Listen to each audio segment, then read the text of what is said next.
আপোনালোকৰ কাৰণে আৰু এটা নিউ ভিডিঅ'লৈ আহিছোঁ।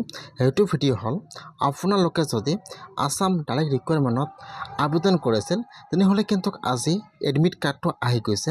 আৰু যদি আপোনালোকে আপোনাৰ এপ্লিকেশ্যন নম্বৰ আৰু পাছৱাৰ্ডটো নাজানে কেনেকৈ আপোনালোকে আপোনাৰ এডমিট কাৰ্ডটো ডাউনলোড কৰিব, মই আজি এইটো ভিডিঅ'ত আপোনালোকক সম্পূৰ্ণ প্ৰচেছ ষ্টেপ বাই ষ্টেপ দেখুৱাই দি আছোঁ।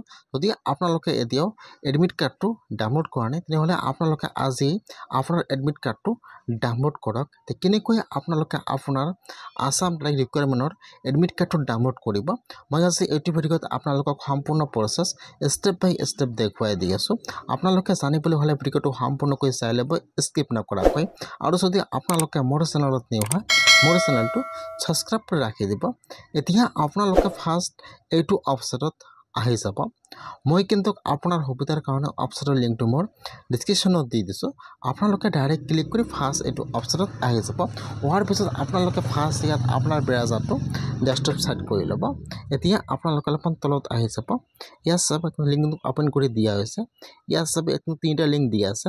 বৰ্তমান লিংক কিন্তু যিটো 3 নম্বৰ লিংক দিয়া আছে সেইটো কিন্তু বৰ্তমান ফাৰ্ষ্ট হৈ আছে। সেইকাৰণে আপোনালোকে লিংক 3ৰ ওপৰত ক্লিক কৰিব।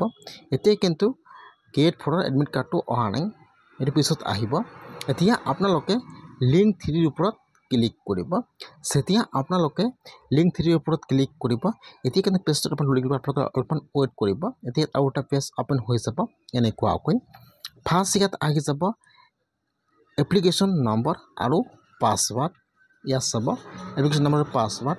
যদি আপোনালোকে আপোনাৰ এপ্লিকেশ্যন নম্বৰটো নাজানে তেনেহ'লে ইয়াত চাব তলত দিয়া আছে ফৰগেট। এতিয়া আপোনালোকে ফৰগেটৰ ওপৰত এবাৰ ক্লিক কৰিব। ফৰগেট যেতিয়া আপোনালোকে ফৰগেটৰ ওপৰত ক্লিক কৰিব এতিয়া কিন্তু ইয়াত আৰু এটা নিউ পেজ ওপেন হৈ যাব। যিহেতু আপোনালোকে আপোনাৰ ইউজাৰ আইডি আৰু পাছৱাৰ্ডটো নাজানে সেইকাৰণে আপোনালোকে ফৰগেটত ক্লিক কৰিব।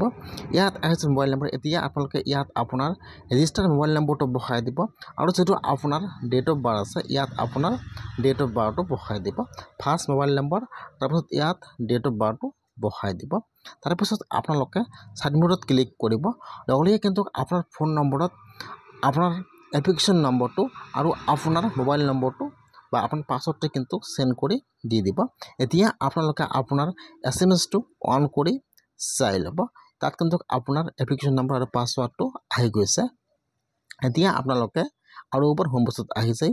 ইয়াত চাব দিয়া আছে এপ্লিকেশ্যন নম্বৰ। এতিয়া আপোনালোকে এপ্লিকেশ্যন নম্বৰটো ইয়াত বহাই দিব আৰু পাছৱাৰ্ডটো ইয়াত বহাই দি আপোনালোকে লগইনত ক্লিক কৰিব। লগে কিন্তু ইয়াত আপোনাৰ এডমিট কাৰ্ডটো ডাউনলোড হৈ যাব। যদি আপোনালোকে আপোনাৰ এপ্লিকেশ্যন নম্বৰ আৰু পাছৱাৰ্ডটো নাজানে তেনেহ'লে আপোনালোকে আজি এনেকুৱাকৈ এডমিট কাৰ্ডটো ডাউনলোড কৰি লওক। আজি কিন্তু ৱেবছাইটটো ফাৰ্ষ্ট হৈ আছে সেইকাৰণে আপোনালোকে আজিয়ে আপোনাৰ এডমিট কাৰ্ডটো ডাউনলোড কৰক। ইয়াত সকলো প্ৰচেছ দিয়া আছে যে আপোনাৰ কিমান তাৰিখে পৰীক্ষা, আপোনাৰ কোনটো চেণ্টাৰত এক্সাম হ'ব, ইয়াত সকলো প্ৰচেছ দিয়া আছে।